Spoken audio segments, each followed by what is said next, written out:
వారిద్దరూ ప్రేమించి పెళ్లి చేసుకున్నారు. వారి ప్రేమకు గుర్తుగా కొడుకు కూడా పుట్టాడు. ఏం జరిగిందో ఏమో, గొడవల వల్ల గత కొంతకాలంగా ఇద్దరు వేర్వేరుగా ఉంటున్నారు. ఇదే అతడి మనసులో ఆమె పైన కక్ష పెంచుకునేలా చేసింది, అనుమానాన్ని పెంచేసింది. దీంతో పట్టపగలే అందరూ చూస్తుండగా కత్తితో ఆమెపై దాడి చేశాడు. అడ్డుకోబోయిన జనాలను బెదిరించాడు. ముందుకొస్తే చంపేస్తానని హెచ్చరించాడు. కానీ ఆమె అప్పటికే మరణించింది. పట్టపగలు విజయవాడ నడి రోడ్డు పైన ఈ దారుణ హత్య జరిగింది.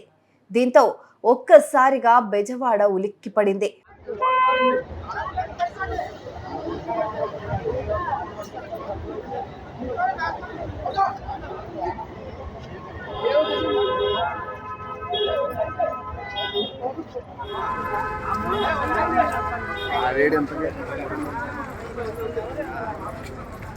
బ్యాగ్ తీయాల్సింది, అక్కడ పోలీసులు ఉంటారంట, రిపోర్ట్ నేను చెప్తాను వాళ్ళు.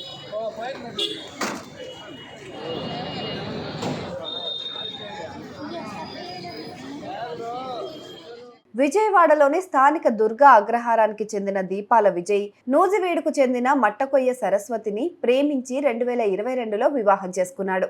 భర్త భవానీపురంలోని ఒక ప్రైవేట్ ఆసుపత్రిలో టెక్నీషియన్గా, భార్య సూర్యారావుపేటలోని ఒక ఆసుపత్రిలో నర్సుగా పనిచేస్తున్నారు.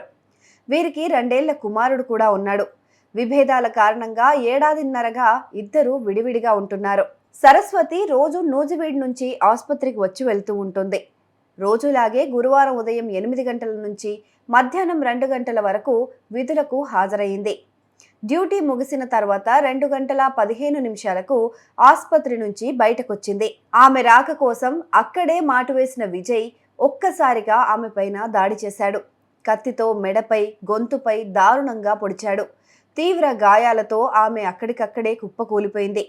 ఈ సీన్ మొత్తం జనం చూస్తున్నా విజయ్ని ఆపే ప్రయత్నం మాత్రం చేయలేదు. ఎందుకంటే అతడి చేతిలో కత్తి ఉండటంతో ముందుకెళ్లే సాహసం చేయలేకపోయారు. అతన్ని నిలువరించేందుకు ప్రయత్నించగా కత్తితో బెదిరించాడు. రక్తపు మడుగులో పడిన భార్య విలవిల్లాడుతూ ఉండగా ప్రాణాలు విడిచే వరకు విజయ్ కత్తితో అక్కడే నిల్చున్నాడు.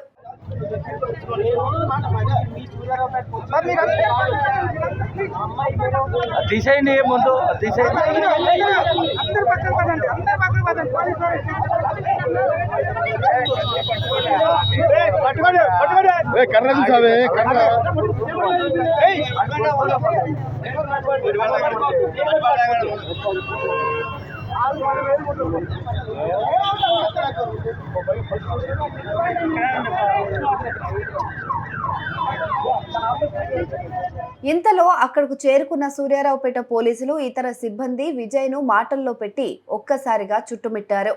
స్థానికుల సాయంతో చాకచక్యంగా కత్తిని లాక్కొని నిందితుడిని స్టేషన్కు తీసుకెళ్లారు. మృతదేహాన్ని పోస్టుమార్టం నిమిత్తం ప్రభుత్వ ఆసుపత్రికి తరలించారు. కేసు నమోదు చేసి దర్యాప్తు చేస్తున్నారు.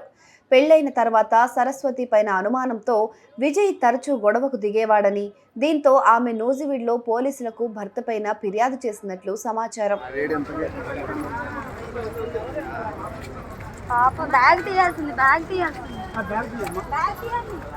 అక్కడ పోలీసులు ఉంటారంట, రిపోర్ట్ నేను చెప్తాను వాళ్ళు.